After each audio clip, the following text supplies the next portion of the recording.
አነጋጋሪ የሆነው የሰለሞን ቦጋለ ነው። ፍትህ ይዘገያል እንጂ አይቀርም ምንለው የነገ ሰው ይበለን ምንለው ለዛ ነው። የነገ ሰው ይበለን። ይሄ ሰለሞን እንደ ጀግና ይሉት ነበር ሶሻል ሚዲያ ላይ ያጀገኑት። ተመልከቱ ምን እንደመሰለ። አሁን ሌላ ሰው ነው የሚመስለው።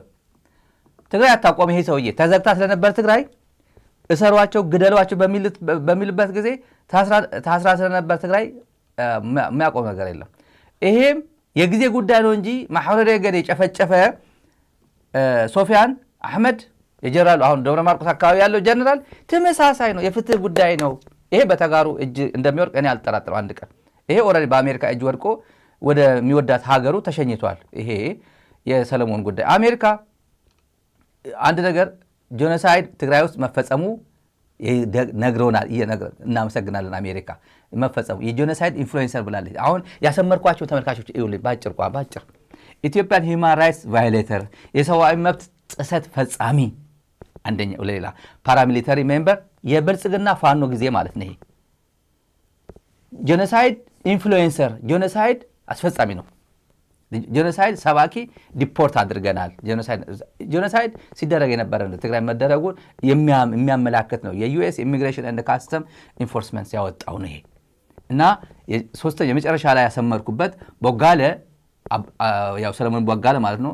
ቦጋለስ ፖስት ኮልድ ፎር ፕሮሲኪዩሽን ግድያ እንዲገደሉ ቫዮለንስ አገንስት ትግራያንስ ባይ ክሊንሲንግ ዘም ፍሮም ኢትዮጵያ ከኢትዮጵያ በማጽዳት ከኢትዮጵያ በማባረር በማጽዳት ስራ ሁሉም እንዲተባበር እንደዚህ አይነት ቫዮለንስ ይጠራ ነበር፣ እንደዚህ አይነት ጥሪ ያደርግ ነበር ብሎ አመጣው። ይሄ ሰውዬ ማን ነው? ጎበዝ ትሉት ነበር። በተለይ እኔ አሁን ወደኋላ እንዲያም ቆሰቆሰብን ጥላ እንትኑ በዛን ሰዓት የነበረው ውስጤ አመመኝ። ሰለሞን የአሜሪካ መንግስት አባረው ሲባል ውስጤ አመመኝ። ያኔ እንከታተለው ስለነበር ጀግናችን ይሉት ነበር። ዛሬ የአማራ ትግል ደጋፊዎች ሆነው አይዞ ትግራይና አማራ እንደዚህ መሆን አለበት የሚሉት አሁን ሚዲያ ላይ ያሉት የእሳት ቅርንጫፎች በለዋቸው ምናምን እንደ ጀግና ነበር የሚያዩት። ይሄ ሰውዬ ኮት ያደርጉታል፣ ቪዲዮን ያመጣሉ። ከባድ ወንጀል ሲናገር አይዞ እያሉ ያበረታቱታል። ይሄ ሰው የሰማሁት አልተረጋገጠም፣ ግን የእንግሊዝ ዜግነት ይኖረው እንግሊዝ ነዋሪነቱ ዜግነት እንግሊዝ ነው። ግሪን ካርድ ነው የለንደን ነዋሪ ነው ምናምን አይታወቅም። ግን የአሜሪካ መጥቶ ወደ ለቫኬሽን ብሎ ቺካጎ ዲሲ መጥቶ እንደነበረ ትዝ ይለኛል። በዛን ሰዓት ዲሲ መጥቻለሁ፣ ቺካጎ መጥቻለሁ፣ የታላችሁ የአገሬ ሰዎች እያለ ማለት ከለንደን ከእንትን መጥቶ ማለት ነው። እና በዛን ሰዓት ከነበረው ጥላቻ አንጻር የሚባልም አይባልም ምን እንዴት ብሎ እንደሚገለጽ አናቅም። ግን ተጋሩ ደሴ እንደተቆጣጠረ ቲዲኤፍ ደሴ የነበሩት የተሸነፍነው ደሴ ውስጥ ባሉ ተጋሩ ምክንያት የተሸነፍነው ልክ እንትና እዛ ሆኖ አስመቱን ብሎ ዳንኤል ክብረት ደሴ ባንዳ ነው ህዝቡ ራሱ ባንዳ ነው እንዳለው ደሴ ባሉ ነው እና ጎንደር እንዳንደገም ጎንደር ያለው ተጋሩ በሙሉ ጠራርገን ወደ እስር ቤት አስገባት አለብን ብሎ የተናገረ ሰው ነው። አጠቃላይ ኮንሰንትሬሽን የአሳማው የኢሳቱ የድሮ አሳማ ማን የሚባለው ወደ ኮንሰንትሬሽን ይግቡ ብሎ የመጀመሪያ ለብልጽግና የመከረ እነዚህ በሙሉ የሄዱበት በዛ ሰዓት ነው። በተለይ ለተጋሩ ትግራይ ተዘግታ ስለነበር ላስታውሳቸው ይሄ ሰውዬ ማን እንደነበር የተወሰነ ጎንደር ላይ ከዚህ በኋላ ክቡር ከንቲባችን ተናግረውታል። የትግራይ ተወላጅ እንዲያውም ችግር ካለባቸው ሳይሆን ሁሉም ወጥቶ የሆነ ቦታ ላይ መቀመጥ አለባቸው። ሁሉም የትግራይ ምክንያቱም እኛ ለአማራም ብሎም ለኢትዮጵያ መስዋዕት ከፍለን ሀገራችን ማቆም አለብን። ደሴ ላይ የተሸወርነው ጎንደር ላይ አሁን ይሄ አሜሪካ መንግስት ዩኤስ ጋቨርንመንት ይህን እርምጃ መውሰዱ በጣም የዘገየ እርምጃ ነው። በጣም እጅግ የዘገየ ፕሮሰሱ የአሜሪካ የኢሚግሬሽን ፕሮሰስ በጣም ከባድ ስለሆነ ይሄ ሪፖርት ከተደረገበት በጣም ብዙ ክሶች የደረሱበት ቆይቷል። ተጋሩ ተስፋ ቆርጠው ከዚህ በኋላ የአሜሪካ መንግስት ለሰብአዊ መብት ጥሰት ለሰብአዊ መብት ቆማለሁ ምናምን የሚለው ውሸት ነው እያለ ብዙ ሰው ሪፖርት እያደረገው ቆይቶ ነበር። አሁን ይሄን ወንጀለኛ አገር ቤት ሸኝቼዋለሁ ወደ አገሩ ሸኝቼዋለሁ ብሎ እንግዲህ ይፋ አድርጓል። ብዙ ሰው እየተንቦጫረቀ ነው። በቃ በድንጋጤ እንትን ነው ያለው ሰው። አሁን ተመሳሳይ ወንጀል የፈጸሙ በጣም ቁረጠው ዝረፈው ሲሉ የነበሩ የጊዜ ጉዳይ ፕሮሰስ ስለሆነ በጣም ዲው ሌጋል ፕሮሰስ ስለሚከተል የአሜሪካ ስቴት ዲፓርትመንትም የአሜሪካ ጀስቲስ ዲፓርትመንትም በሙሉ ይታወቃል። ቤት በኩል ቻናል እንደሚደረግ ከማን ጋር ኮሚኒኬት እየተደረገ እንደነበረ ይታወቃል። ተጋሩ አክቲቪስቶች አሉ። ለእንደዚህ አይነት ሰዎች በአግባቡ ነውር ነው አሜሪካ ሆይ እንደዚህ አይነት ዜጎች አሜሪካ አስቀምጠሽ በዜጎቻችን ላይ ወንጀል እየተፈጸመብን ነው ብሎ ሪፖርት ሲያደርጉ የነበር ተጋሩ እናውቃለን። ሰለሞን ቦጋለ የመጀመሪያ ሆኗል። እንግዲህ በዚህ አሉ ይቀጥላሉ። ይሄን አስተማሪ ነው። ስለዚህ ጉዳይ በደንብ መተንተን ይቻላል። ጊዜ ካለን ጊዜ ዝም ብለን አጠራርገን ነው ዛሬ የምናገረው። አርሚ 7 ተመልካቾች ዛሬ መግለጫ ሰጥቷል። አርሚ 7 ትላንት ዲዲአር ፈጸመ ተብሎ ትላንት ሲዘገብ የነበረ ጊዜ ነው። ይሄ ህዝብ በማደናገር በውሸት ህዝብና ሀገር አይመራ ብሎታል ብልጽግና። እድሜ ልኩ እያደናገረ አጀንዳ እየፈጠረ ህዝቡን እንትን እያደረገ ነው። አርሚ 7 ተብሎ ትላንት የወጣው አርሚ 7 የቲዲኤፍ አካል ነው። ምንም አይነት ከአርሚ 7 የተደረገ ከዛ የገባ ወደዚህ ዲዲአር ውስጥ የገባ ሰራዊት አባልም የለንም ብሏል።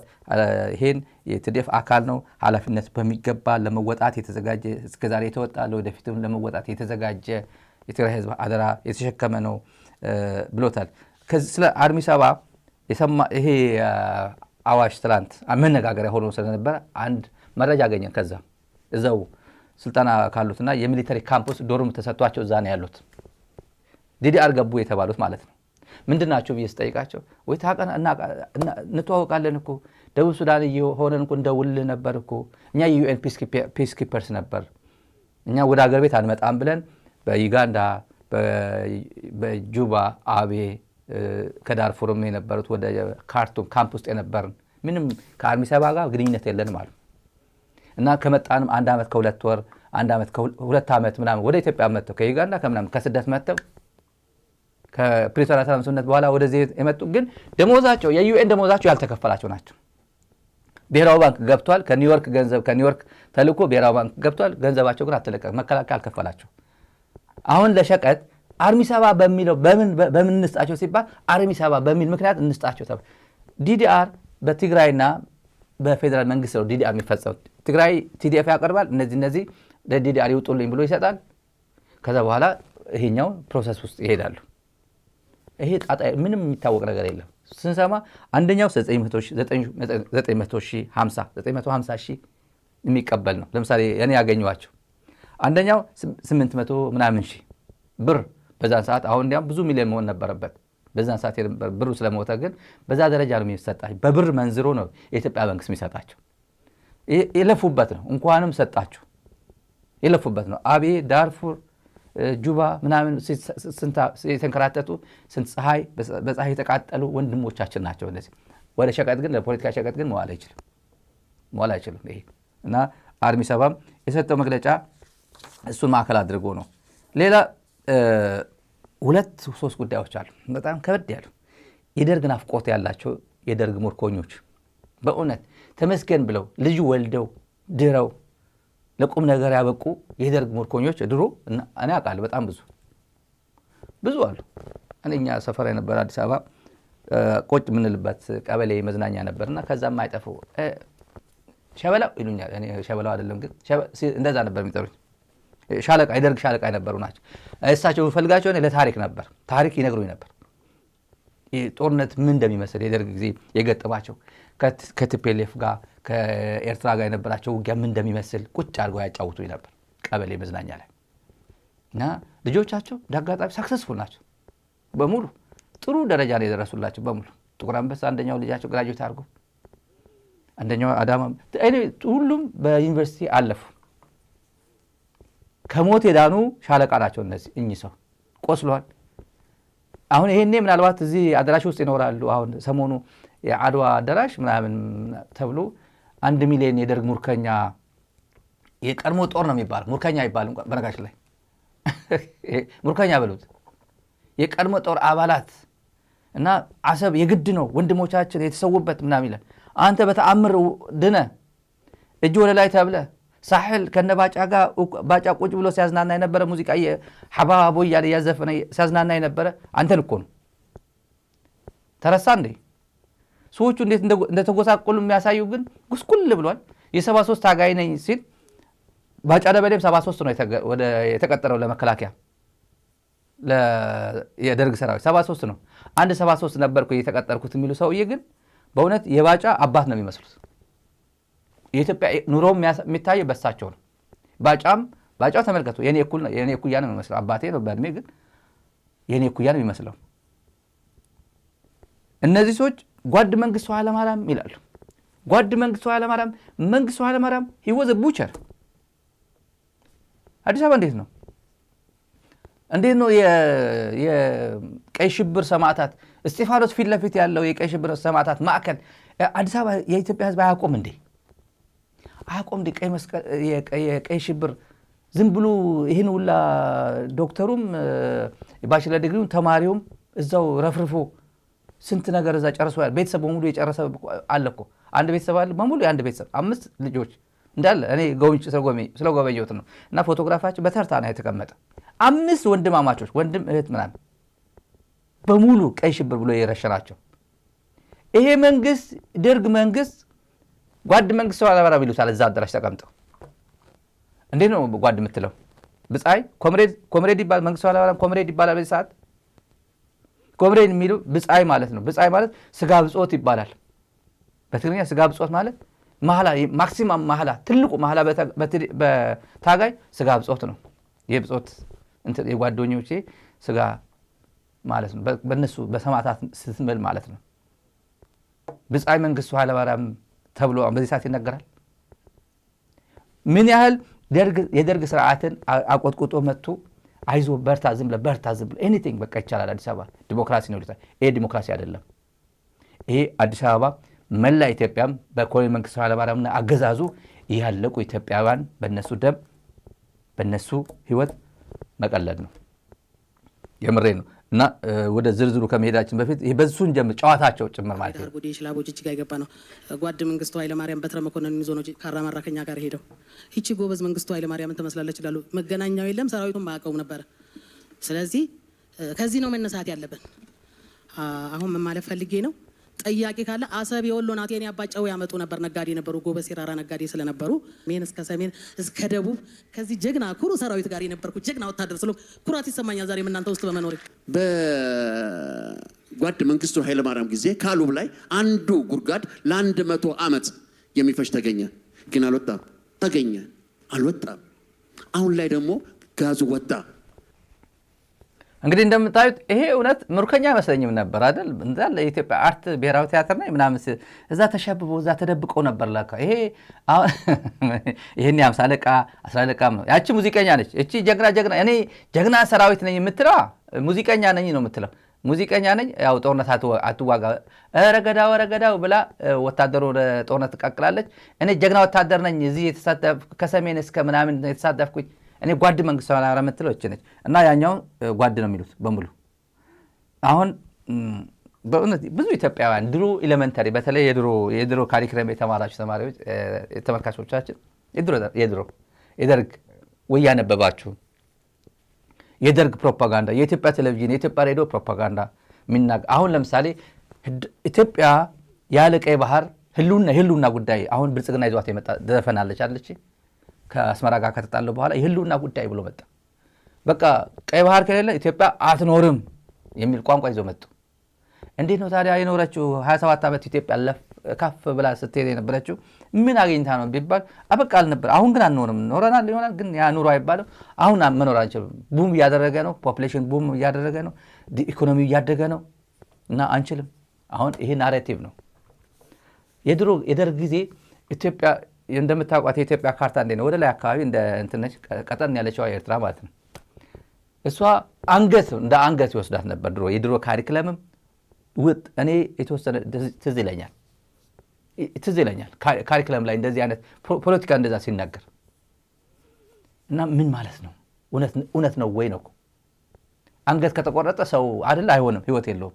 እና ኢትዮጵያም ኤርትራ ከተገነጠለች ኢትዮጵያ ሆና አትቀጥልም የሚል ናሬቲቭ ነበር ድሮ። ከዛ ቀጠለች። እንዲያውም ሰላማዊ በጣም ብዙ ልማት ብዙ ህይወት በጣም ስለ ልማትና ስለ ትምህርት የሚያስብ ትውልድ ተገንብቶ የምትከበር የምትፈራ በዓለም አቀፍ ዲፕሎማሲ በዓለም አቀፍ ህብረተሰብ አንቱ የተባሉ መሪዎች የሚመሯት ኢትዮጵያ ከዜሮ ተነስታ እያደገች የነበረች ኢትዮጵያ ተገነባች። አሁን ይዘው መጡ። በጣም ኢንትረስቲንግ አንድ ሰውዬ የ21ኛ ክፍለ ጦር ለካ አዛዡ ተገሏል፣ ለካ ሞቷል። የ21ኛ ተራራ ክፍለ ጦር አዛዡ እሷ አምልጣኛለች። ይሄ ሙርከኛ ይሄ ተማረከ፣ ወታደሩ ተማረከ፣ ኮሎኔሉ ግን ተገደለ። ምን አይነት ጦርነት ቢሆን ነው? ተመልከቱ። ዩዥዋሊ ወታደር ይሞታል፣ አዛዥ ያመልጣል በብዙ ጦርነት ላይ ከኋላ ስለሚሆን እንደዛ ነው። ይሄ ግን ኮሎኔሉ የ21ኛ ክፍለ ጦር አዛዥ አፋአበት ሞተ። ምን የመሰለ ጀግና ያሳዝናል ይላል። እሱ ግን አመለጠ፣ ተማረከ፣ እጅ ወደ ላይ ተብሎ እንደ ባጫ ደበሌ ማለት ነው። ግን ጀበና በእውነት ይሄ ማንም ሰው አስቦት የማያውቅ ነው። ይሄ አሁንም የምነግራችሁ ጉዳይ የዛሬው ቀን ለእኔ ልደቴ ነው፣ ለእኛ ልደታችን ነው፣ ዳግም ትንሣኤያችን ነው። ትንሣኤያችንን ያበስርልን ከእግዚአብሔር በታች አስቀድሜ ክቡር ጠቅላይ ሚኒስትራችንን እጅግ አድርጌ ያመሰግናለሁ። የኢትዮጵያ ሕዝብም ያመሰግናቸዋል፣ የዓለም ሕዝብም ያደንቃቸዋል። በቅድሚያ ይቅርታ ስሜን ለማስተዋወቅ ወታደር ጌታቸው ካሳ ይባላለሁ።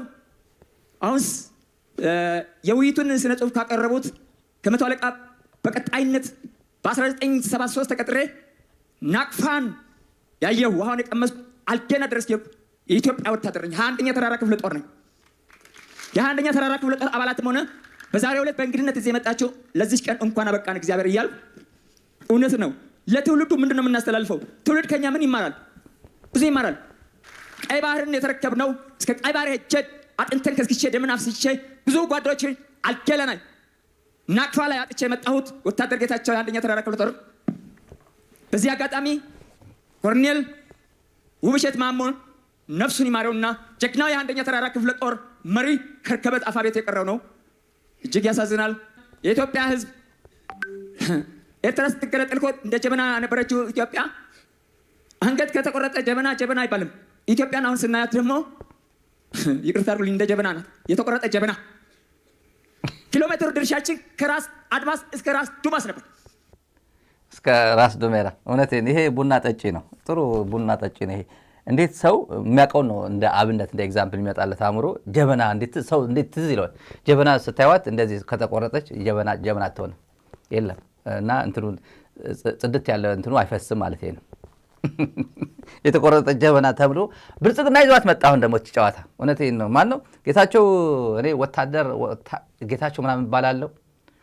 ይሄ የ73 ታጋይ ይመስላል። አሁን የ73 ታጋይ ይሄ ቅድመ የባጫ ደበሌ አባት ነው የሚመስለው። ግን ባጫም 73 ነው የገባው ወደ መከላከያ ወደ የደርግ ሰራዊት። እኚህም አሁን ያሉት አቶ ጌታቸው ወታደር ጌታቸው 73 ነው የተቀጠርኩት ነው የሚሉት። እና ስንቱን ጀግነት ሰርቻለሁ፣ ስንቱን ወታደር አይቻለሁ፣ ስንት ሳሕል ናፋ አይቻለሁ ምናምን ያው ተዋግቻለሁ። እዛው ነው አፋዓበት ነው የተማረኩት ሰውየው። ከኛ ምን ይማራል? ሙርከኝነት ነው የሚማረው፣ ጀግንነት አይማርም።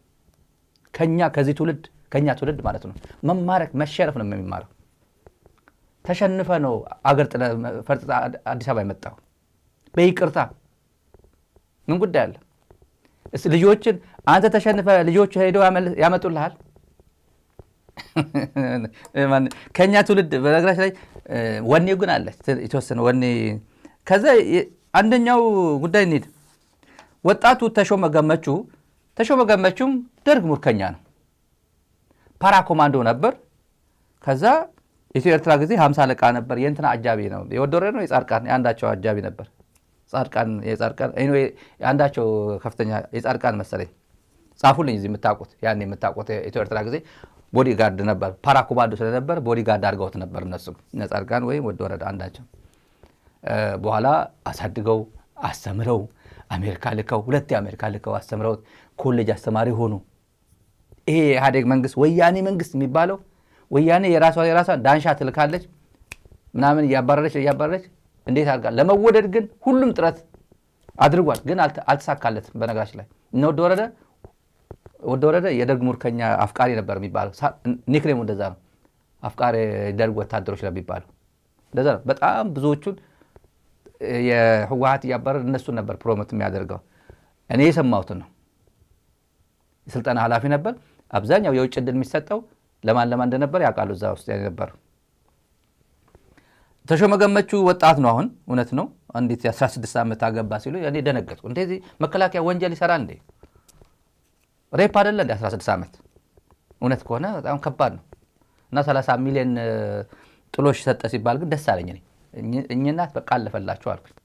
ለ16 ዓመት 30 ሚሊዮን ብር ጥሎሽ አዋጣለ። ኦልሞስት ሽያጭ ነው ይሄ። ኦልሞስት ገበያ ሄዶ እንደገዛው ነው የምቆጥረው። እና ይሄን ለመሰራ ብልጽግና አካባቢ የሚታየው ጸጉር ቱርክ ሄዶ ያሰራል፣ ዳሌ ቱርክ ሄዶ ያሰራል። በብልጽግና ዘመን የማይደረግ ነገር የለም። ይሄ ማሰርቶ መጣ ቱርክ።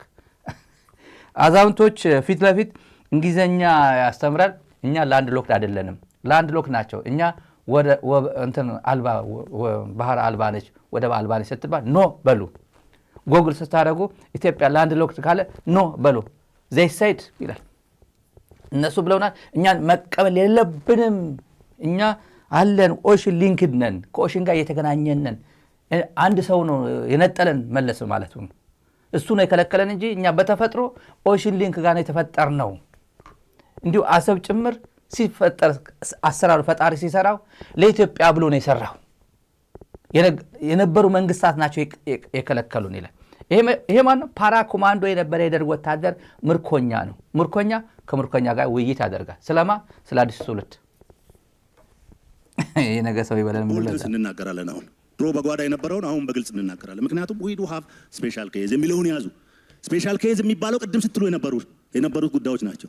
እዛ ነበርን፣ እዛ ህይወት ገብረናል፣ እዛ መስዋዕትነት ከፍለናል፣ ጠብቀናል። ስንወለድ ነው ያየነው እንጂ ከትውልድ በኋላ የመጣ የባህር በር አይደለም የሚለውን ነገር መያዝ አለብን ማለት ነው። ስፔሻል ኬዝ ስለሆነ ደብል መብት አለን እኛ ለመጠየቅ። ምንድነው ስፔሻል ኬዝ ማለት? ምንም በማይታወቅበት በስልክ ይለቅ ተነጋግረው ይለቅ በሆኑ ግለሰቦች ያለቀ ጉዳይ ስለነበረ የኢትዮጵያ ህዝብ ኢንቮልቭድ ስላልሆነ በዚህ ጉዳይ የዓለም መንግስታት ኢንቮልቭድ ስላልሆኑ ክሌም ማድረጋችን እጃ ጨብጭቦ ነው የዓለም ህዝብ የሚቀበለን። ቅድም ስለ ዲፕሎማሲ ይነሳ ነበረ። ላረጋግጥላችሁ የሚወደው ይሄ ስፔሻል ኬዝ የሚባል በመኖሩ ምክንያት ዛሬ በቴሌቪዥን መስኮት ወጥቶ ኢትዮጵያ የባህር በር ይገባታል የሚል አንድም ኢንተርናሽናል ኮሚኒቲ የለም። ይሄን ላረጋግጥላችሁ። ይሄ ማለት በዚህ በ2-3 ዓመት በተራው ስራ ደግፈውናል የዓለም መንግስት እያልኳችሁ ነው። ተቀብለውናል እያልኳችሁ ነው። ይገባታል እያሉ ነው እያልኳችሁ ነው። በዛ የማለቅ ጉዳዩ ሰፊ ነው። ለምን ኢትዮጵያ ስፔሻል ኬዝ አላት፣ የተለየ ኬዝ አላት። በቻውቻው ነው ያለቀው ጉዳዩ እንጂ ህጋዊ ማዕቀፍን ተንተርሶ ያለቀ ጉዳይ አይደለም። ሳቦታጅ ነው የነበረው የሚለውን የዓለም ማህበረሰብ ስለሚያውቅ ተቀብለውናል። ነበረን ተዘጋብን፣ ነበረን ተነጠቅን። የወንድሜን ቅድም እዚህ ጋር የነበረውን ሐሳብ የሚጋራው ኢትዮጵያ is not a landlocked nation። landlocked አይደለንም እኛ። ራዘር እኛ ኦሽን ሊንክድ ሀገር ነን። we are an ocean linked state። ኢትዮጵያ ነበራት፣ አሁንም ጉዳዩ ያልተፈታ በመሆኑ እንጂ እኛ ላንድ ሎክድ አይደለንም። ዝም ብሎ እዛ ላይ ጽፎት ሊሆን ይችላል። ለምንድን ነው እንደዚህ የምለው? ላንድ ሎክድ በኔቸር አለ። እነዛ ቅድም ሲዘረዘሩ የነበሩ ሀገሮች ናቸው። ላንድ ሎክድ በሰው ሰራሽ ላንድ ሎክድ አይባልም።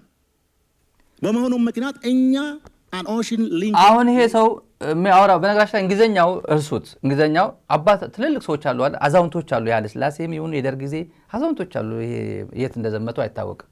እነሱ ላንድ ሎክድ አይደለንም ይሄን ምንድን ያለው ነው የሚሉት። አያውቁም እንግሊዘኛ እንዴት ነው የሚያደርጉት።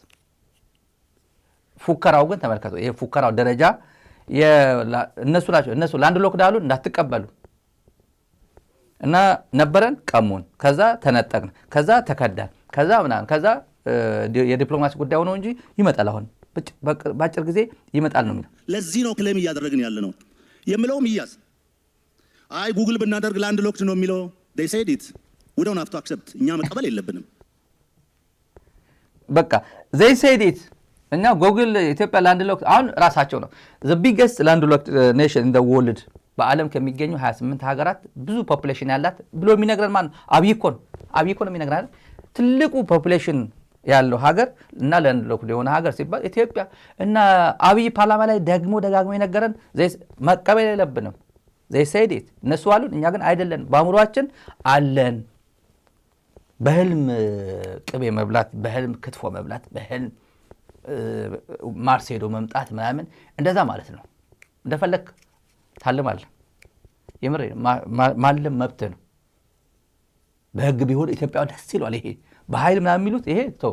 በህግ ቢሆን ግን እያንዳንዱ ትውልደ ኢትዮጵያ ገንዘብ ያዋጣል፣ ጎፈንድም ያዋጣል። ዓለም አቀፍ ዜግ ሄዶ በህግ መሰረት እንከራከራለን። ይሄ ሄዳለን፣ እንችላለን፣ እናዋጣለን። አዋጣልሃለሁ እኔ ገንዘብ እንዲያዋጣ ጎፈንድምን በደንብ ፕሮሞት እናደርጋለን።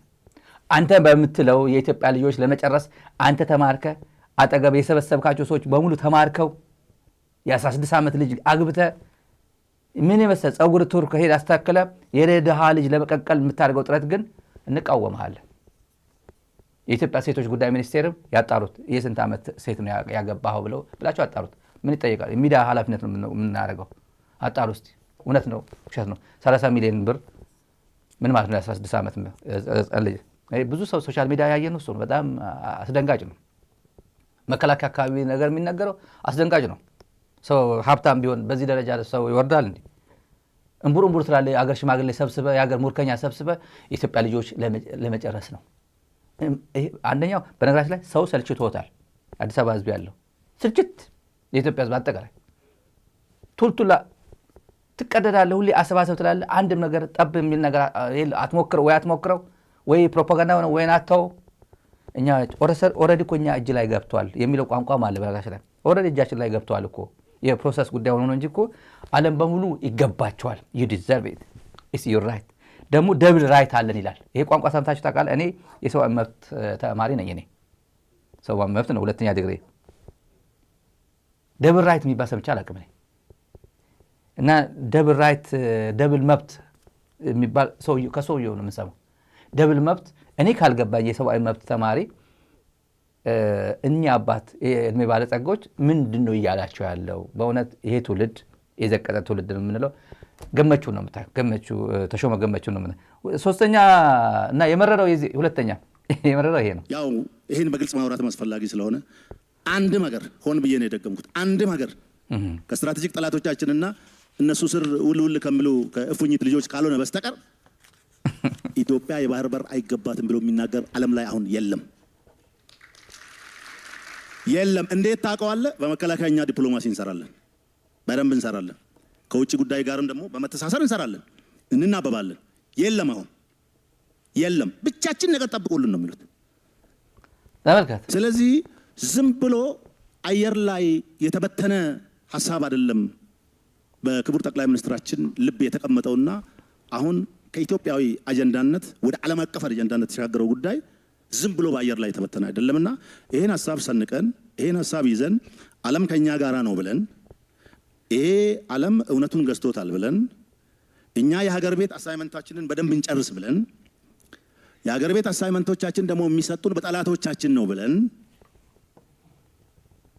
ይሄ በደንብ ገብቶን ስራ መስራት መቻል አለብን። በሌላ ቋንቋ እንዲገባን አሁን ኢትዮጵያ ውስጥ ያለን ትርክና ጭቅጭቅ መከራ ምናምን ሁሉ የማንም ጣጣ አይደለም። ዶክመንት መቅረብ እንችላለን። የብሔራዊ ታሪካዊ ጠላቶቻችን ቅመራ ነው። ቀምረው በእንዲህ አይነት ምን ምንላቸው ነው? ማንን እንያዝ? ምን አጀንዳ እንስጣቸው? መቼ ዓመት ምን እንክፈት? እንዴት እናደርግ ብሎ ነው የሚሰሩት። በሉ እንግዲህ ተመልካቾች የእፍኝ ልጆች እኔ እፍኝ አላቅም።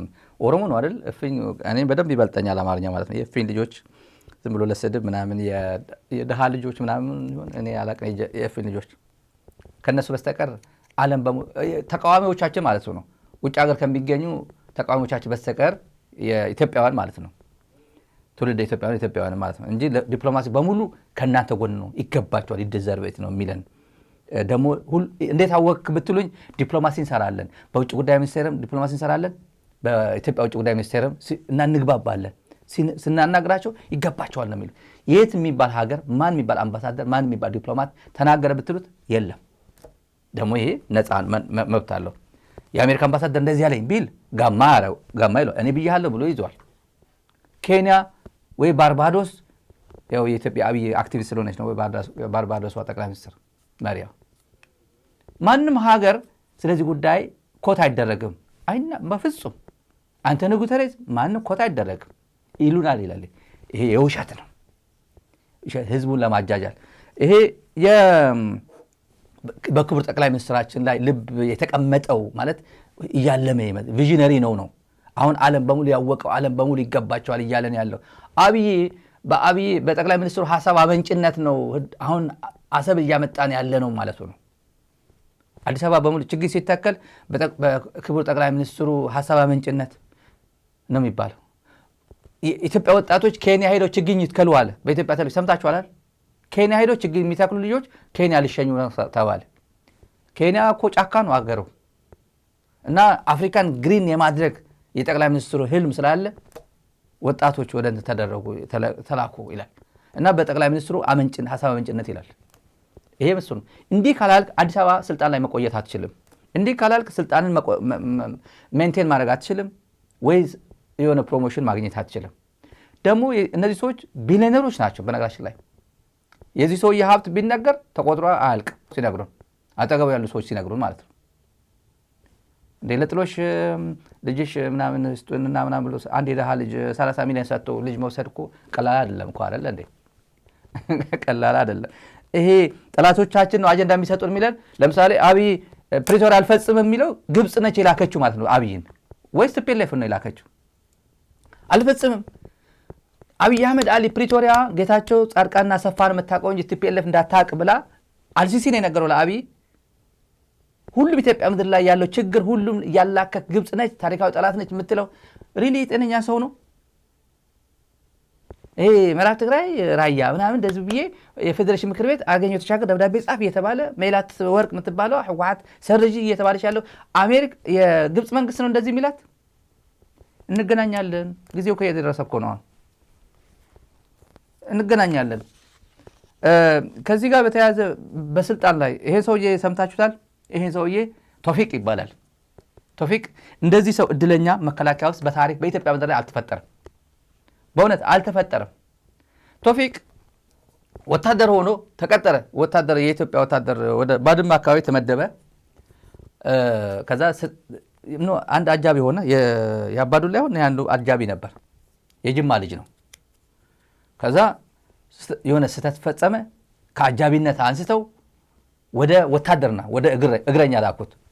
ከዛ ከእግረኛ አውጥቶ ጦርነቱ ካለቀ ይሁን ምናምን አባዱላ አመጣው፣ አጃቢ አድርጎ አመጣው ወደ አዲስ አበባ። አዲስ አበባ እስከ መጨረሻ ፕሬዝዳንት የኦሮሚያ ፕሬዝዳንት እያለ አጃቢ ያደረገው ማዕረግ ሰጡት። ማዕረጉ በኮማንደር ነው፣ በምክትል ኮማንደር አድርጎ የሱ አጃቢ ያደረገው ኦሮሚያ ፕሬዝዳንት እያለ እና አጃቢ ሆኖ ጅማ ትልቅ ፎቅ ገነባሉ። በእውነት በኦሮሚያ ታሪክ ኦሮሚያዎች ያውቁታል። የኦሮሞ ወንድሞቻችን አሉ የሚያውቁት። ከየት አመጣው? ነጋዴ እኮ ፎቅ መገንባት ብርቅ በነበረበት ጊዜ በዘጠናዎቹ ነው። በዘጠናዎቹ ታሪክ ነው ማወራችሁ። ፎቅ ገነባ፣ ጉድ ተባለ። አዲስ አበባ መጣ። የአባዱላ እስከ አፈጉባኤ ሆኖ የሱ ፕሮቶኮል ነው፣ የሱ አጃቢ ምናምን ነው። የሚያውቀው ነገር የለም። ትምህርት ብዙ ኔፓ ነው፣ ትምህርት የለውም። ግን ብዙ ነገሮች እየተመቻቹለት መጡ። ለማ መገርሳም አምጥቶት ነበር የተወሰነ። አሁን ቶፊቅ የአዲስ አበባ ፖሊስ ኮሚሽነር ምክትል ኮሚሽነር ሆኖ ተሾመ። የአዲስ አበባ ፖሊስ ኮሚሽን ምክትል ኮሚሽነር። ምንም ያውቀው ተአምር የለም። ወታደር አስራት ነገሩን የከፋ ብሔር ተወላጁ አሰፋ ደኔሮ አመጣው። ከመከላከያ ምድር ኃይል አምጥቶ የአዲስ አበባ ፖሊስ እንትን አደረገው። ያው የወታደራዊ ማዕረግ ያላቸው ኦሮሚያም ጀነራል ነው የኦሮሚያ ፖሊስ ኮሚሽነር፣ አዲስ አበባም ጀነራል አድርጎታል። ይሄም የመረጃ ሰው ነው። በቃ ምንም ለአብይ መሰለል ብቻ ነው፣ መረጃ መስጠት ምናምን ነው። ይሄ ልጅ ሲነግሩን ቶፊቅ በጣም ተጽዕኖ ፈጣሪ። ብርቱካን አያኖ ውጭ ጉዳይ ሚኒስቴርን እየደወለ የሚያሾም ሰው ያሾማል። ወደ ውጭ በማስረጃ ነው። ይሄን ወደ አውሮፓ ያሾማል፣ ወደ አፍሪካ ሀገሮች ያሾማል፣ ወደ አሜሪካ ያሾማል፣ ወደ ተለያየ ሀገር ያሾማል እየደወለ። ይሄ እንደዚህ ላኪው ያስልካል። ብርቱካን አያኖ ሚኒስትር ዴኤታ ነበረችው። አሁን እንኳን አባሯታል አሉ። የሆነ ስተት ሰርታ አባሯታል አሉ። እና ይሄ በገንዘብም ቢሊዮነር ነው። ያው አቡዳቢ ዱባይ ያለው ቢዝነሱ ከሱ ጋር ከአብይ ጋር የተያያዘ ነው ይሉታል። ተጽዕኖ ፈጣሪ አሁን የአዲስ አበባ ፖሊስ ሆኖ ይሰራል። ፖሊስ የሚባል ህይወት የለውም፣ አያውቅም፣ ምንም የሚያውቀው ነገር። በርካታ ኮማንደሮች፣ በርካታ ክፍለ ከተማ ያስተዳደሩ በጣም ብዙ ዓመት አገልግሎት ያላቸው ብለው ኮንስታብል የሚለው ማዕረግ ተሸክመው እስከ ላይ የደረሱ ያሉበት አገር አጃቢ የነበረ ሾፌር የነበረ አጃቢ የነበረ ሄዶ ቁጭ አድርጎ ሾመው ሄዶ የራሱ ፕሮቶኮል የራሱ እንትን የነበረ ሾመላቸው ለአዲስ አበባ ፖሊስ ብሎ። ይሄ እንደነ ተሾመ ገመቹ ስትሆን አገልጋይ ስትሆንና ህሊናን ሸጠ ለቢዝነስና ለጊዜያዊ ጥቅም ስትኖር እንደዚህ ትሾማለህ። አለበለዚያ አሽቀንጥሮ ይጥላል። ምንም ጥርጥር የለውም።